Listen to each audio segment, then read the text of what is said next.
Do you feel so overwhelmed that you can't cope with your life? Here's the truth. This has nothing to do with your organization skills, your clutter, your priorities, or even your productivity. It's something else.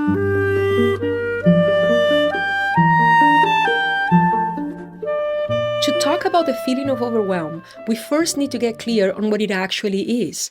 I say this because if I ask someone who's overwhelmed what they're feeling, they usually respond with something like, I have too much to do, things just keep piling up, I make a to-do list, but new things show up faster than I can check them off, there just aren't enough hours in the day, I'm only one person, how can anyone do this? It's just too much, I can't deal with it, I'm exhausted. The thing is, when people describe overwhelm, they describe a frustration about having too much to do and not enough time or energy to do it. But that's not a feeling, that's a cause. What they are saying is, I don't feel well because I have too much to do and not enough time. But what are they actually feeling? The feeling of overwhelm is a sensation of anxiety that sits underneath almost everything you do. It's the sense that whatever you're doing right now is the wrong thing to be doing, that you should be doing something else instead. We tend to think our thoughts cause our feelings, but it's usually the other way around. You feel something, and then your brain scrambles to come up with an explanation for why you feel that way. The feeling comes first. Then your mind goes, oh, you must feel this way because of this. It's easy to see that this is true if you think about why do feelings exist at all. Feelings exist to make you react before you have time to think about it. So the progression is usually situation, feeling, and only then the reason for the feeling. The emotions react faster, and then your brain makes sense of the information. So, because you feel like you should be doing something else, your brain starts giving you options. It starts reminding you that there is something more important or something more urgent, and that you should stop what you're doing and go do that other thing instead. And if your brain can't find something obvious, it gives you that creeping feeling that you're forgetting something, that you're missing something important. And now, whatever you're doing, you can't be at peace with it. Everything feels like stolen time. You feel rushed, you feel guilty, you feel like you're behind, no matter what. The wild thing is, even when you planned your day and you're doing exactly the thing you're supposed to be doing right now, your top priority, you still have that sensation. Overwhelm is truly crippling, and even people who live with it all the time don't realize just how much it affects them. If you're constantly overwhelmed, then you're living under the impression that everything you do is the wrong thing to be doing in that moment. How can anyone enjoy life when everything they do feels wrong? When everything you are doing at every moment feels like a mistake? Eventually, if everything always feels wrong, it starts to feel like your whole life is wrong. And that's how people end up burned out. That's how they end up wanting to walk away from everything. But before getting to that point, people usually think that if only they could become more productive, they'd be less overwhelmed. Because they believe the sensation is caused by having too much to do and not enough time, they assume that if they could just do more, they feel better. And that's how the organization treadmill starts. If you're feeling overwhelmed, I'm pretty sure you've already tried multiple methods to get more organized and get more done. And I know that because I did exactly that. I felt so overwhelmed that for a decade, every single year, my New Year's resolution was to finally find the organization system that would fix my overwhelm. I time blocked, I bullet journaled, I ate the frog, I pomodoroed, I double bodied. Actually, that one works pretty well. I decluttered, I simplified, I delegated everything that could possibly be delegated, and in the end I became a productivity machine. In fact, I got into the very bad habit of not really taking any breaks, and I still do that a lot, unfortunately. But none of it mattered. Actually, it kind of got worse. The more I could do, the more I did, but my to-do list never seemed to get any smaller. In the end, I'd look at my schedule and realize the only things I could still cut were the things I actually wanted to do. And that's exactly what I did. I gave those up too. I ended up living a life of duty, but it didn't bring me any peace. No matter how much I got done, I couldn't shake the feeling that I still owed something, that it wasn't enough, that I needed to do more, and not just more, I needed to do other things. If any of this feels familiar to you, you may be thinking, just like I did, that you haven't found the right organization system yet, or the right prioritization method, or maybe you think you need a complete life change, leave everything behind, move into a camper, or head off to India and join an ashram. Now, look, you may be right. Maybe you could be more productive. Maybe your system does need a little work, but I want to propose something else. I believe the reason you feel like you can't cope with your life isn't because you have too much to do or not enough time. I think it's because you're not processing enough. Let me explain what I mean by that. First, let's talk a little bit about emotions and memory formation. Why do you even have memories? Why would your brain store past events at all? Because you need them to survive. In fact, survival-related stuff gets stored first and gets stored better. If something made you afraid or angry, your brain wants you to remember it, so next time you're prepared. But what does it mean to be prepared? Well, the brain doesn't just store the event, it also stores instructions. It builds little programs for what to do when a similar situation shows up again. For example, let's say you were attacked by a dog once. The brain stores the memory of that attack, but it also creates a survival program that kicks in next time something similar happens. Things like pump adrenaline, send blood to the arms and legs so you can fight or run, prep the immune system for possible wounds. But it's not just physical, it includes emotional prep too. If you were afraid during the attack, your brain will make sure you feel fear again, ideally before the danger happens. So, when that moment gets stored, it will contain the program, when attacked by a dog, be afraid. Actually, more likely, the program will say, when you see a dog, be afraid. It pumps the emotions that make you avoid the attack altogether. Now, here's the problem. The processes that store these emotional memories don't really differentiate between actual life-threatening events and other things that just trigger strong emotions. If you get really angry watching a political video online, your brain treats that the same way. It flags the memory that caused the anger as danger, even though there is no real threat to your safety, and it stores the event along with emotional instructions for next time you watch a similar video. And it's not just fear and anger. Anxiety, shame, and envy are also survival emotions. They're just focused on future survival. Future survival isn't as urgent as immediate survival, but is the next most important thing. We feel anxiety because we're trying to prevent future threats. We feel shame because we think we're not measuring up to our group standards, and that could mean social exclusion. And there are very few things more dangerous to a human than being cut off from the tribe. So shame is very much tied to a danger to our survival. And envy? That's about how we rank in the social hierarchy. If we're seen as valuable, we're more likely to be protected. So your brain doesn't just store the memories related to immediate danger. After it stores the first priority memories that have to do with immediate survival, the second priority goes to the storage of the memories that have to do with future survival. Things that make you feel emotions like anxiety, shame, or envy. Now, the brain stores more than just survival-related memories, but everything else is lower priority. Survival memories get first dibs. They're stored first, and they come with the strongest automatic programs. So if you're in a truly dangerous situation, like a war zone, your brain will store a huge amount of instinctive reactions to all kinds of threats. It becomes a pattern-collecting machine trying to make you more reactive, more automatic, so you are prepared for the next threat. But what happens to all the other memories you accumulated during the day? Most of the stuff you hold in your short-term memory just gets thrown away.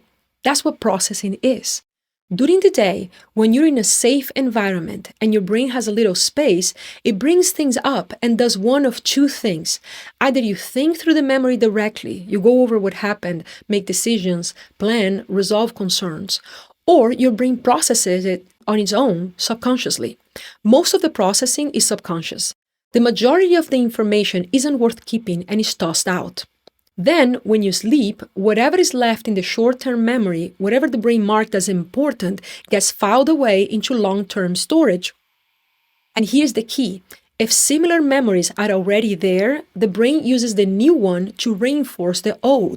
It strengthens the pattern, adds to the pile, and ramps up the automatic responses. The more stacked up these memories are, the stronger and more immediate the reaction becomes. A whole tower of triggers gets built, so now even something vaguely similar can set off a flood of stress. So let's take a moment and recap where we are. You spend your day either collecting information or processing it. The more you collect, the more you have to process. At night, whatever didn't get tossed gets stored as long-term memory with all the little programs that go along with it that prepare you to respond if something similar happens again. And anything tied to strong emotions, especially negative emotions, gets priority. So what's the problem?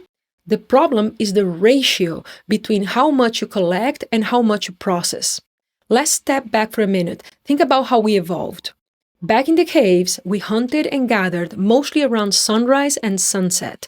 We know this is true because our eyes are especially sensitive to color during those hours. In fact, photographers call this the golden hour. It's when everything looks extra vivid. Why those times? Because that's when predators were usually asleep. Most predators that threaten and compete with humans hunt at night.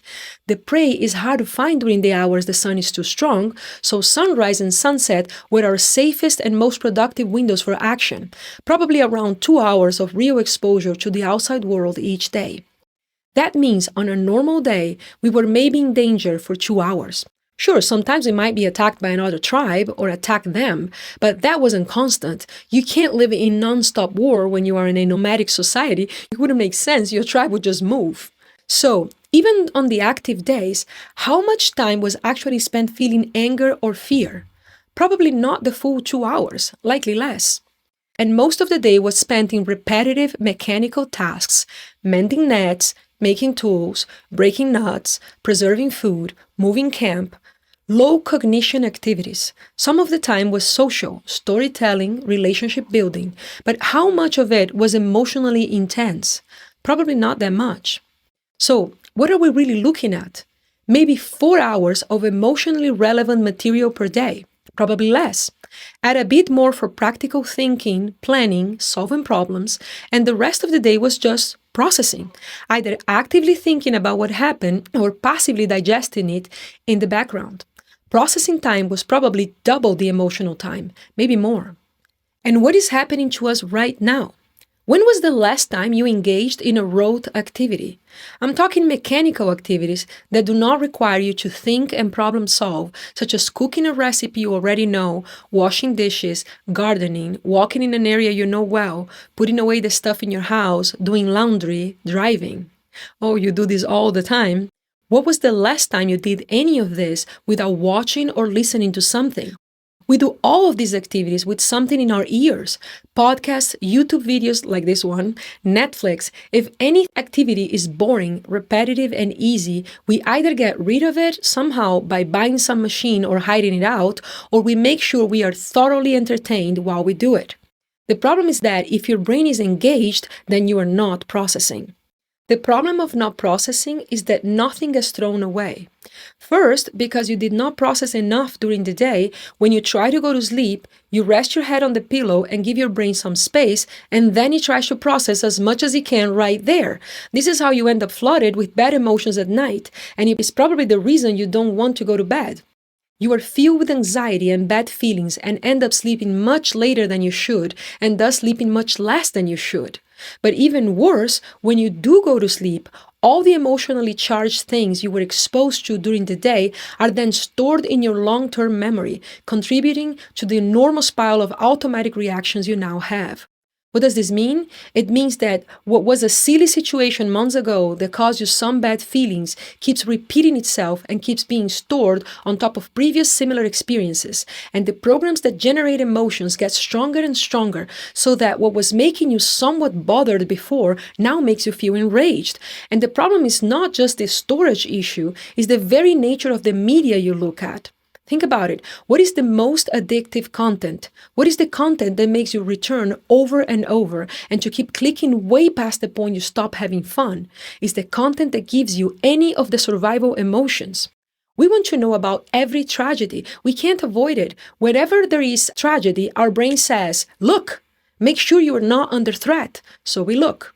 We don't know it, but subconsciously we're looking to make sure we are okay. But you did feel the fear, and when you saw the tragedy, you felt sadness or anger or hopelessness. You had those emotions. What about all the political content or the social causes you care about? Whatever team you're on, you feel a righteous anger that makes you keep clicking on the next video of people who agree with you and give you all the reasons to justify your feelings. We also click on the content that makes us anxious. All the things telling us that we are consuming the wrong substances, doing the wrong workouts, ruining our sleep, ruining our children's professional future, and traumatizing them somehow.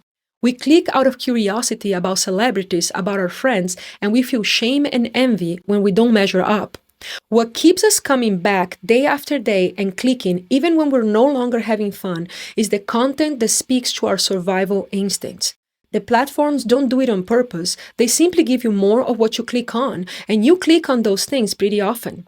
In fact, the most addictive content does two things. One, it gives you strong survival emotions that make you not resist clicking. And two, it numbs those emotions so that you do not feel anything negative. These are the cat videos you have to watch in between all the tragedy. So you are overridden with emotions and you don't even know. The moment you stop clicking, the negative emotions flood you. You feel bad, so you click again to numb yourself again. This keeps you on a cycle of negative emotion, click to numb, be exposed to more negative emotion, click to numb, and so on. The result is that a lot of the time you are engaging on the platforms that give you personalized content, you are activating survival emotions. As far as the brain is concerned, you are living in a war zone. So during your day, you're exposed to big emotions that come from your real life. You're exposed to big emotions that come from the media you're actively engaged in during your downtime. And you're exposed to big emotions that come from media you passively engaged in while you're doing rote work. This is constant emotion exposure many hours a day and no processing time. And it's a vicious cycle too, because you're exposed to a lot of situations that cause negative emotions all day. Then the automatic programs magnify these emotions. Then at night, you save these situations in strengthening the automatic programs and increasing the set of triggers. Then next day, you encounter similar situations, but you release more emotions than the day before, which you then store and on and on. What are the consequences of excessive emotion activation and no processing time? Overwhelm. Let me show you how. What is the part of your brain that plans and prioritizes? The prefrontal cortex. The prefrontal cortex is the part of the brain that analyzes information. It does all the functions related to executive functioning that are responsible for you feeling like you have flow in your life. This is the part of the brain that organizes everything, that solves problems and decides what you should do next, and stops you from thinking about other things while you're engaged in the current task. When a new task appears, the prefrontal cortex decides where it should go, and if you should not attend to it then, it is the part that makes you stop thinking about it now and then reminds you about it later. If you do not want to be overwhelmed, you need the prefrontal cortex. The problem is that the prefrontal cortex is also the part of the brain responsible for the control of emotions. This is the part that tells you that the tragedy you are watching is nowhere near you and that you should not feel fear. It is the part that controls you when you're angry so you don't attack anyone or do things you would later regret. It is the part that makes you feel better when you feel bad and that controls your impulses. If you're anxious, which part of you helps you organize your thoughts and tells you that there is no reason to feel anxiety is the prefrontal cortex. It is thanks to the prefrontal cortex that you do all the things you don't feel like doing, but you should do anyway. Are you bored and want to keep playing video games? Who makes you stop playing? Are you tired and don't want to brush your teeth before bed? Who tells you to do it anyway? Are you feeling lazy and don't want to exercise? Who tells you to get off your ass and get going? It's all the prefrontal cortex. It's like an orchestra conductor making sure you think the good thoughts and do the good things and flow in life. The prefrontal cortex has a limited capacity. It's easy to see that. Consider your decisions earlier in the day. Early in the day, we do all the right things. As the day goes on, we are no longer able to resist temptation. We cannot resist sugary treats. We are much more likely to stay glued to some form of entertainment, unable to leave even when we want to. We are more emotionally reactive. This is because the prefrontal cortex has an inexhaustible capacity that gets depleted as the day goes on. Well, your prefrontal cortex is literally overwhelmed. You have too much emotional activation all day long, so the prefrontal cortex has to take care of these emotions, and there is no energy or processing capacity to take care of life organization tasks. The cycle goes like this. You are constantly flooded with emotions by the media you consume, magnified by the automatic programs you already stored, so the prefrontal cortex is overwhelmed with emotional work all day long. Then at night, your prefrontal cortex is exhausted, so you stay up late because you cannot get off your phone or something else. When you go to sleep, your brain has to first repair the body. Then it has to store all the survival stuff. The result is that you don't store the organizational, regular, day-to-day life information you need to flow. Next day, your prefrontal cortex begins the day already at a deficit because of the poor sleep. This means that your prefrontal cortex will be even less able to control your emotions in the following day. What will you do? You will numb yourself with more media consumption, which will give you more emotions, even if you don't feel them. And the vicious cycle continues with bigger and bigger emotions and a prefrontal cortex that is less and less rested to handle them. The result is that you are overwhelmed because the part of your brain that prevents overwhelm and allows you to flow in life is overloaded with emotional work. You are locked on a cycle that gets worse over time. You can organize yourself, you can become more efficient and accomplish more, but it's an arms race between your increasing productivity and the deterioration of the capacity of your prefrontal cortex to help you deal with your tasks and make you feel like you're on top of things. The solution to this hamster wheel is to decrease emotional activation and increase processing time. I discuss how to do this in the video on the screen. Before you go check it out, like this video and subscribe, and I'll see you soon.